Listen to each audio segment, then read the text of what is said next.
Canada. Everyone. It's How just many people have you met from Canada? Exactly. Many. Okay, many. Like at least 10. Like Like us as Canadians, we always try to hope that. So it's kind of one of those things.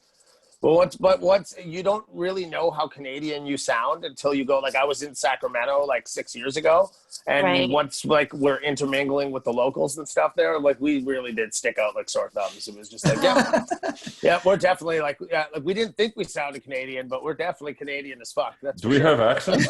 Do you guys? Do we have accents? That's it. Yeah. I don't think so. Yeah, there you go. I don't fucking think so either. I mean, I think there's thing about like, you know, if you're, you know, a musical type of person, whether you're, you know, a fan or, you know, a player or singer, you tend to have an ear. And like Christina, you know, back me up on this. Like we never really have problems understanding regional accents, like even in the UK, when you kind of go from region to region and people will say, well, if you get a little bit further up north, right? Yeah. Like, you know, we can always understand everybody somehow, you know, but I don't know. Except I found when it comes to like the UK area, it's like the Liverpool people definitely have a very strong, or you like Liverpool and the Welsh people definitely have it a very it's different. Yeah. That can always Scotland too. Scotland. I love Scottish accents. They're so kind though. They're so kind. They'll slow down their speech just so that, you know, we'll be more able to understand them, you know, because they speak really quickly. Yeah, we kind of pick up on it a lot, I think. I mean, probably if you watch a lot of music interviews your whole life, you hear, you know, the different accents and you sort of get used to it. And I one time there's a great band, and shout out to them, Treason of the Monarchy, from the UK, from London and Scotland. It's two guys. They're fucking awesome UK punk. And I had both on at the same time one night, and it was just fucking hilarious. With the Scottish accent, Tim, you are a crazy man. He's just like, what's all going on? Like, I'm just letting you talk, bro. I don't know. And they just it's like Australian people. You can just hear them talk for fucking days. You know, we spend so much time talking, you know, and both even writing, you know, like messages flying back and forth between people in different places all the time. And I know, like, I kind of just fall into the sort of British idioms and stuff like that, and I kind of start to, and then I like go over to the next message is coming from, you know, the British stays with you. And I'm going, yeah, well, what's up with you lot, you know?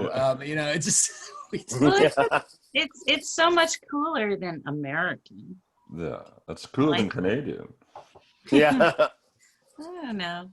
I think Canadian's cooler than American too. I haven't talked to anybody that's been like crappy from America.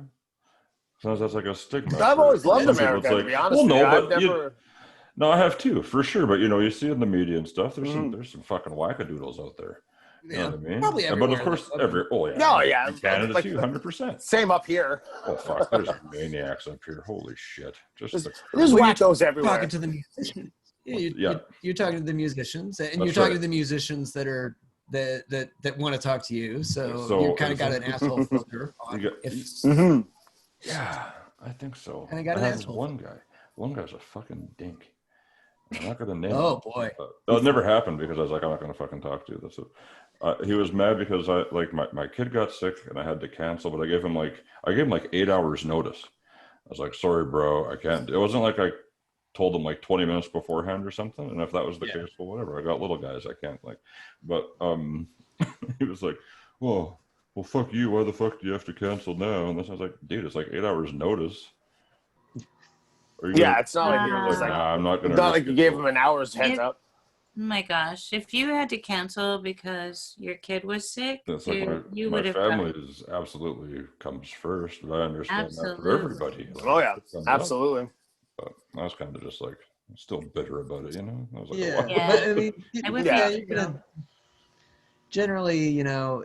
I mean, that's the thing too. Like, you know, the folks that are in our orbit, you know, we get along so well with them because we've all, as we kind of like are growing together as a community, you know, we're sort of, you know, realizing that we're hanging out with people that have gone through the same stuff that we have gone through and taken the same kind of, you know, knocks that we have. And also, you know, because we all have really similar, like, you know, sort of musical influences and interests and stuff like that. So much of it is like, oh, I didn't realize that, like, I wasn't the only, you know, weirdo that you know, acted this way, thought these way, has done these things and stuff like that. And it's just so, and for a lot of us, it's late in our Well, lives, you know. you said you guys only been going for 3 years, eh? Like what? The Armoires. The Armoires. Armoires since 2014. Okay. Yeah. So Record label 3 years. Record label 3 years. Yeah. Okay. Yeah. I mean, and you know, we've all done music things, you know, at one point in our life or another, or consistently, and then, you know, wife tells you to quit or whatever, and eventually you don't, you know, you come back to it, and that's why I always say this thing about, like, you know, the people that we relate to and we resonate with, you know, they're all passionate and dedicated and essentially mentally ill. Basically. You keep saying that. I think it's just a compulsion. It's a compulsion. It's not a mental illness. It's a compulsion. It's a compulsion. Christina? Yes. Have you read these guys' lyrics? Yeah. By these guys, I include myself. Yeah. I mean, it definitely, but the thing is that I love that about it, though, because, like, you know, of all making any kind of art is insane. It's absurd because it doesn't, you know, feed you, you know, either by the amount of money it makes or, like, literally feed you. Right. But it's something, you know, music, art, we all need it. But we don't to stay alive, you know. I mean, like, yeah, you know, but you need it for every other reason that's important. Yeah, and it's crazy. I mean, it's an insane thing to do, to express yourself that way, put words together that you know doesn't make any sense. Say this to my students all the time too. That's It's awesome. It's beautifully insane. Yeah. And needs to be supported because. Well, I think you have to level with people Yeah. right off the get-go and say, you know, like, look, you're not going to make a fucking dime doing this, so just get that out of your head right now, and then come back, and you'll weed out a lot that think. Yeah. Well, maybe not a lot anymore, but, you know, there was a time when people were chasing the $1 million deals and do this and get the cars and this, you know, whatever. But if you can. Yeah, the ones that are left are even crazier than they used to be, you know, and that just, but there's a freedom to it as well. absolutely. You know, there's, because, you know, if you have enough of an audience and, you know, you can continue to grow that audience, I mean, like, you know, the thing about it is that you know, whatever form of rock and roll you're talking about, it's no longer the dominant pop musical form. That's right. So yeah, you'd have to be really, really, really, really kind of crafty and cynical to try to craft something that's going to make $1 bazillion. Right. And at that point, you've lost that core self-expression, that core need to express yourself, that giant creative drive, because you're just trying to game the system or whatever, and that's harder to do. Yeah. So there's a certain freedom in that, you know, if you want to do something kind of crazy, which was the roots of the music. The roots of the music is bonkers, you know. You can get back to that, and that's beautiful. That's what we're here for, you know, to say, because you know, none of our artists, you know, like you're saying, like the label guys, none of them are people that we're gonna say, yeah, I don't know about that. Right. You know, we're there. Our job is for them to make a record. If they want to talk to us about it, if they want, you know, insight into what they're doing because it's fun and cool and valuable to them, that's great. But essentially, our job is to, once it's done, frame it and understand how to communicate to the audience, the press, the people that are going to be, what's special about it, why it's worth listening to, and if you're trying to make the same record every time, there's no story for us to tell. You know? Right. Yeah, you don't want to get that too formulaic pattern going. Yeah, you wanna, and there always is a story. There always is a story. I mean, there's no time when a record has come to us, you know, because we already know we're working with quality people. There's no time that, and I'm like, oh, well, I don't know what to say.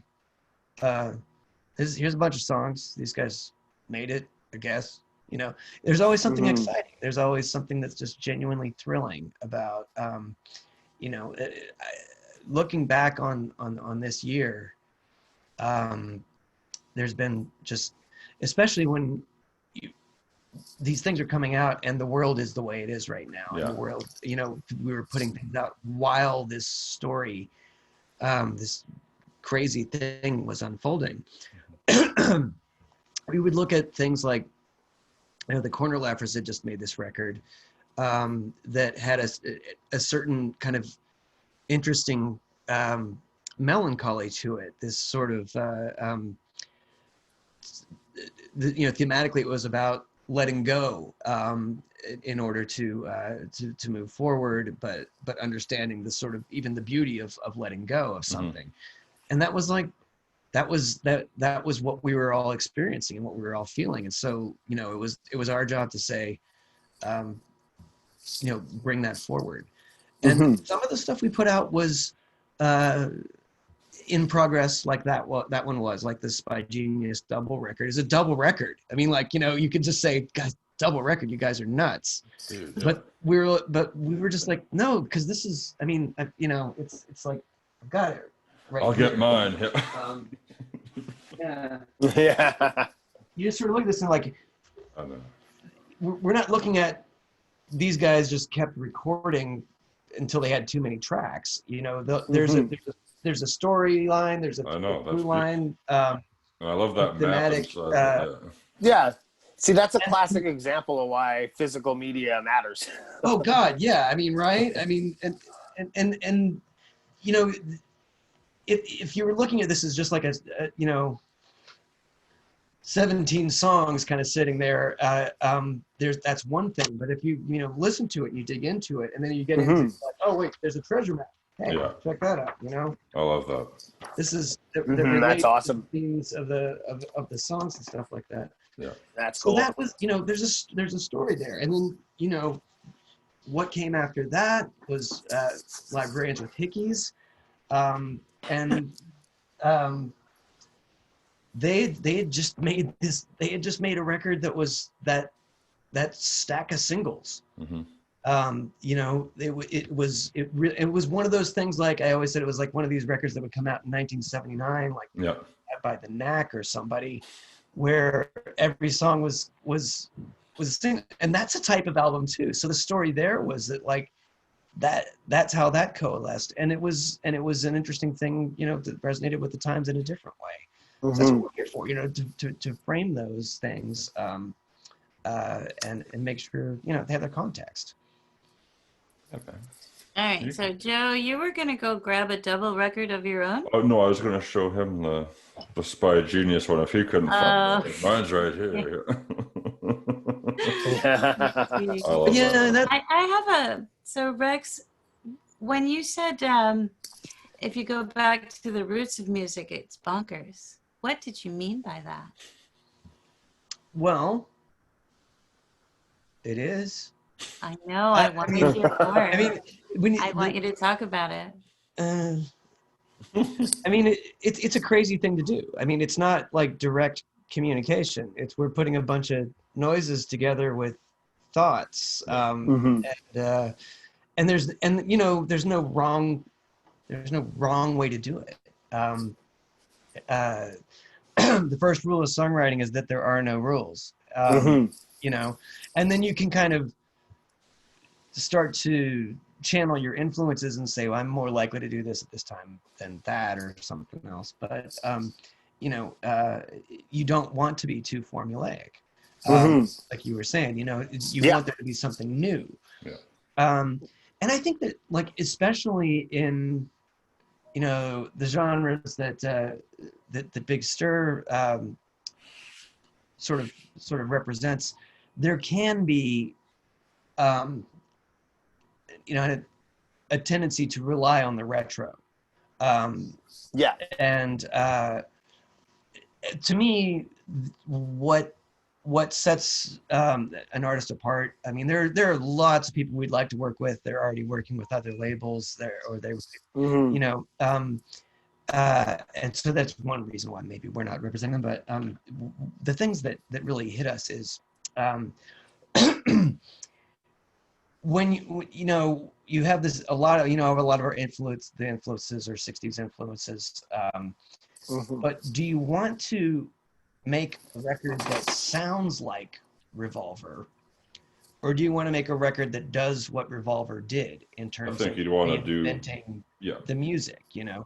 Yeah. And there's absolutely nothing wrong especially if you've got great songs and they just happen to, you know, be best framed by the kind of sounds that we work with. But I think what really inspired me is the songwriting, and the idea that we've got really good building blocks.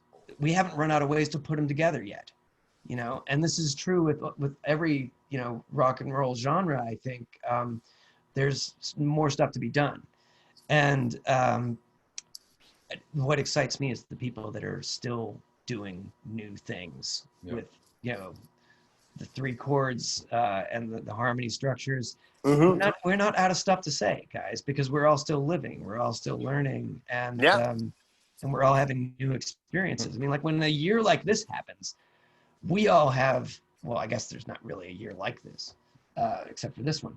But when the human condition gets fucked over so much, we all get pulled in different ways. I mean, 2020 alone has the elements for years worth of great albums, because we're going to have to, you know, and literature and everything else, because we're all going to be figuring out what the hell just happened for a long time. And can you imagine looking back on all this?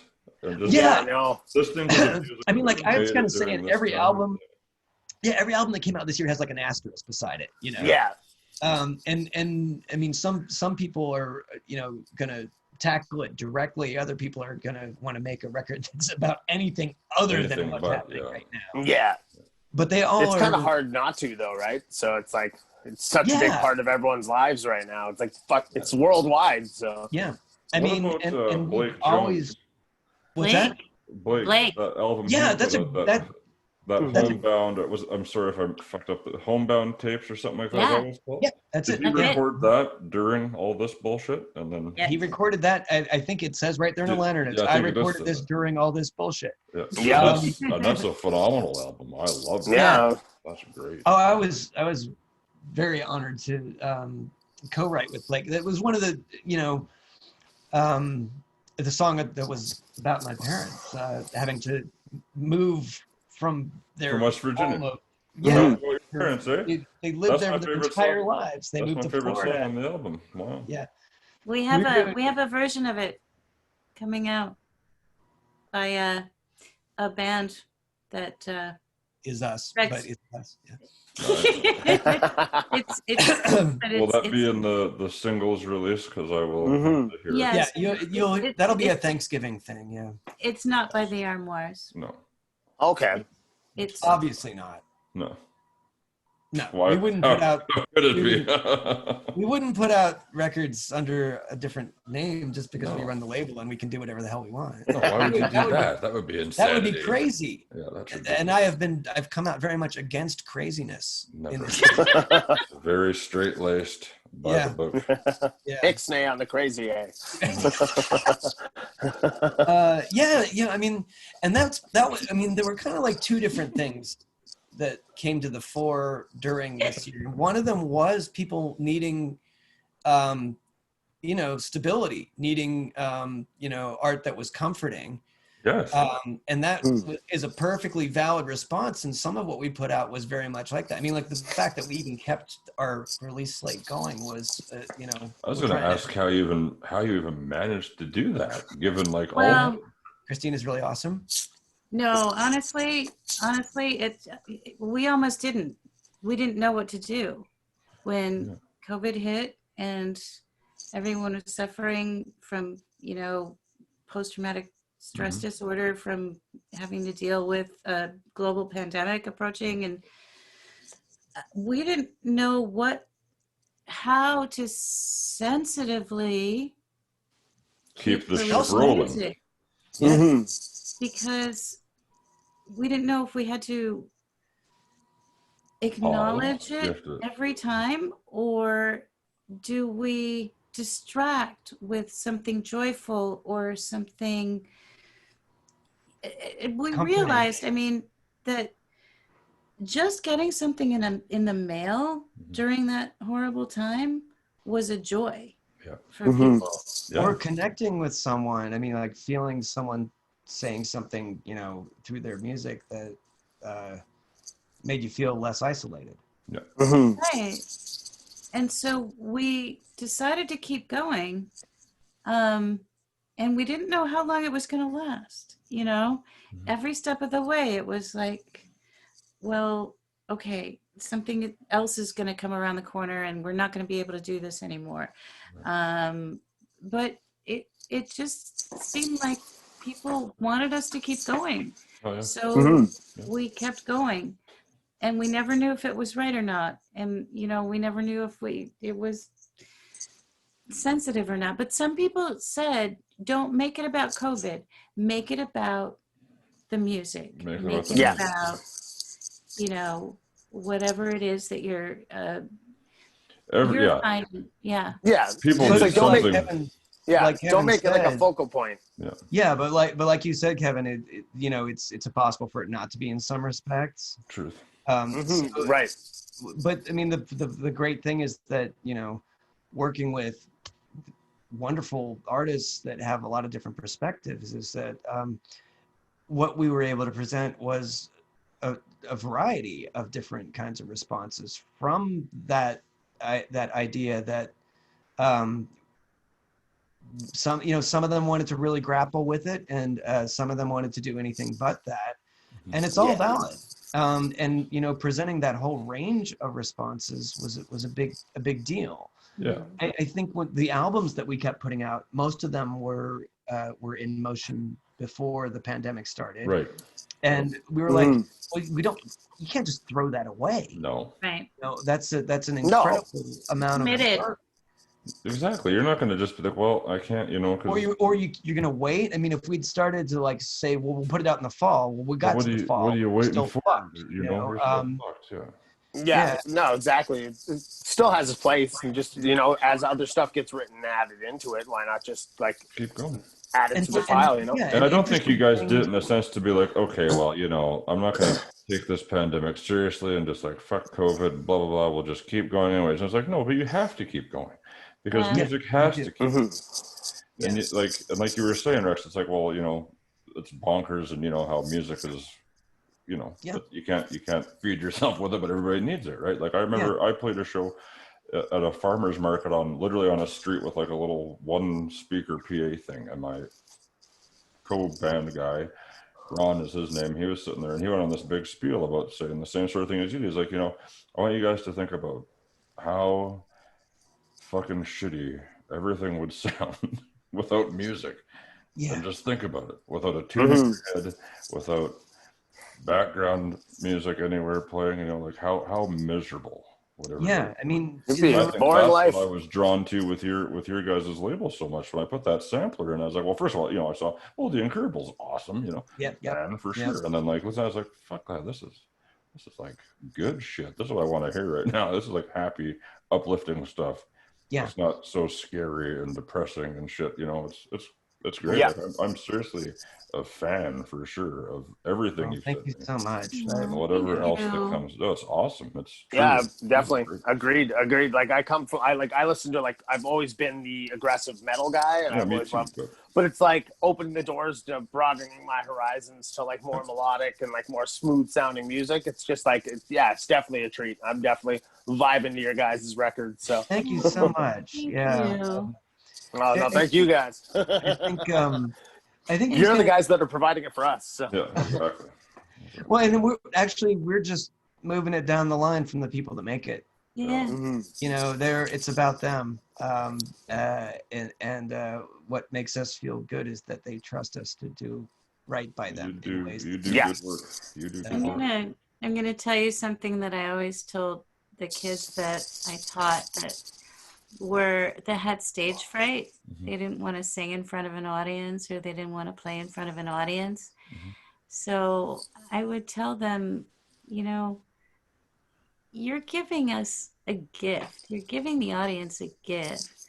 And if you could just imagine a world without music, which is what, you just said. It's Yeah. sort of, Mm-hmm. what would that be like? Props to Ron. That's And Ron. Yeah. they stop. They stop with the stage fright. And they go, oh, yeah, you're right. I'm giving them a gift. I'm going to give them music, because if they didn't have music, they would not be happy. That's right. And honestly, the other thing Mhm. that I will say too is that we're superheroes, man.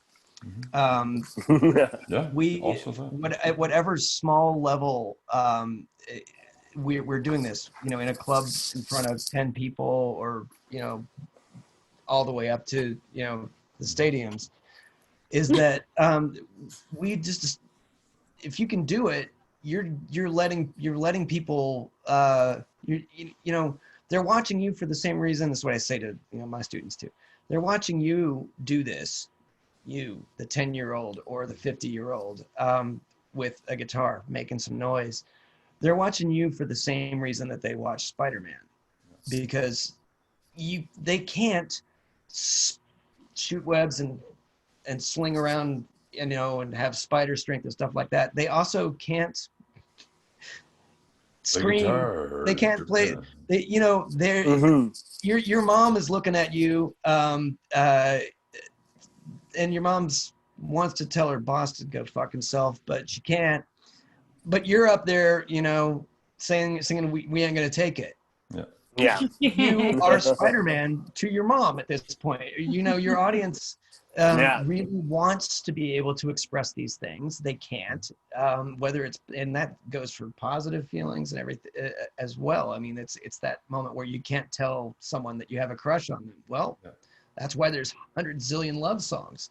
Yeah. And you are their, you're Vessel. living a fantasy for them. Yeah, exactly. Yeah, you're their vessel. And yeah, you have to be a little crazy to do it, but everyone wants to be that kind of crazy, and that's the value. You're a superhero. Yeah, for sure. I like that analogy. That's really good. You guys are superheroes, man. Like, Jesus, what a cool thing. Well, so are you. And I want to hear your music. I'll send you some links if you want to. Definitely. Yeah. Do you guys use Spotify? Because it's on there. Yeah. What's the name of the band? I have the one I have is the Promised Land Band, and it's weird. It's wild. It's like Weird. Why is It's it good. weird? Well, because there's like Weird is good. there's like reggae influences, then there's just like full on synth music. It's fucked. Like there's like I love acoustic that. hip hop. That's great. It's Yeah. everything. Yeah, I remember checking your stuff out a while ago there, Joey. It's been a couple years, I guess. But yeah, it's very interesting, like its own different genre almost. Well, you'll hear it because I did the least amount of work possible on it. I just rapped on it, and Ron everything else. Ron mixed it, played every instrument on it, and we took it somewhere to get engineered. Just a guy that has always done shit for me. I got like an Other than that, Everlast vibe. Yeah, I'll send it over to you. And we need this, we need, and yeah, I mean, like being unafraid to do exactly what it is that you want to do. Because I mean, there's really, there's not enough bandwidth in rock and roll to try and and manicure it to the point where it's you know, because it's just not the dominant form anymore. So we get to be weird. It's fun. Yeah, It's do fun. what the hell you want. That's what it is. I'm gonna plant a seed. I had a conversation with Rex on a balcony in I think it was Sacramento late at night about the history of rock and roll that I thought was the most fascinating thing. And I tried to like tape it on my phone and it what? What did you say? She was drunk. That's the only reason she thought it was interesting. No, it was fascinating. And I think that somebody should ask you that question again. I think that's Not this time, but a next time. I would be interested in that conversation. I was drunk too. I have no idea. It was fascinating. So you have a unique perspective that's Probably me being a pedantic. really well informed. You have a unique perspective that's really well informed, and it's really interesting. So I'm just telling you, Rex, just take that, own it, and know that I would like to hear that conversation someday. I'm just a simple man trying to make his way in the universe. Aren't we all? Yeah. Yeah, for sure, right? Well, let's do this again in December at some point. Oh yeah, Absolutely. things will be interesting. I mean, I do think, yeah, it's crazy to look back on this whole thing. I mean, and I think I think this is true for everybody right now. We're all kind of feeling around, trying to say what just happened. How does it all work? Nobody knows. What did it mean? Did it mean anything, man? Well, yeah, it has to. Something has to come out of it because we're pretty goddamn depressing if nothing does. And we've all had our stories, and we've all, got our perspectives, and we're only going to sort it out by comparing those perspectives and making it into music, making it the movies. There's gonna be movies about this. Yeah, I was gonna say, how many movies have been written during the pandemic? Michael Bay made one about the pandemic. I can't remember the hell. Yeah. I just It's saw like the even headline. like- I didn't bother yeah. reading it. But it's like you got to assume that a lot of people have gotten a lot of stuff written, and a lot of albums have got to have been like. Probably most bands could probably make 2 records during this whole thing. Seriously, one of the reasons why we kept going too was sort of like, that was that knowing that if we delay the stuff that's happening now, people There's are going to be a glut to compete with. to compete with. It's over. So that was one of the reasons it seemed really important to us to move forward with. Well, you didn't want to lose your place in the stream, right? You wanted to be in there. No. And, And it became. we want the music out that we want to do the best job we can for the artists that we represent. Yeah, for sure. you guys do a it great became job. kind of fascinating, we look for silver linings, to me, one of them was, well, here we are at this pivotal moment, this unprecedented weirdness, and we have the honor of getting, the ideas that's inspiring in people to an audience. Let's just see what happens. It's going to be a unique thing. Of course, people are going to be sorting it out for years, like we were saying. But right now, it's happening. It's unfolding for the people that are able to, not be overwhelmed by it and to be engaged, like Blake Jones, and to in that moment, translate it into art and kind of like a thing that's different from anything that he's done before, maybe anyone's done before. Yeah. Man, what the hell kind of honor is it to keep that conduit open, to keep getting this sort of new type of response, that for better or worse, and hopefully it'll be better, it won't come again. We won't have a first reckoning with this kind of stuff. And if someone's got the perspective to try and make some kind of order about it, or give voice to how it's affecting us, let's not wait on that. Let's keep those channels open, and maybe something entirely new will come out of it. or maybe it'll just be a crazy ass thing that we all went through, but we needed this in order to process it. And I mean, that's like almost like a sacred duty. Right? 100%. If we'd been able to keep doing live music, we would have. We couldn't. Yeah. So what could we do? And yeah, exactly. It's like you got to compromise, right? So What's a hell of a compromise, guys?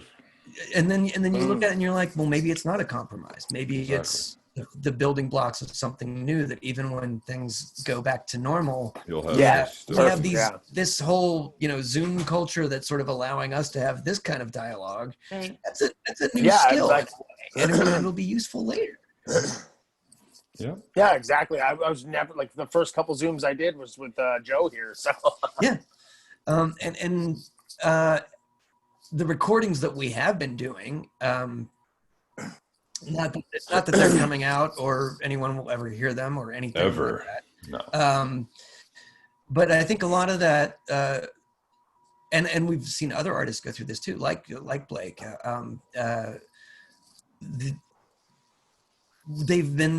The doors are kind of a little bit blown open, or at least you have a different perspective when you're more likely to say, who's good at this, would be good for this is, our buddy in Chicago.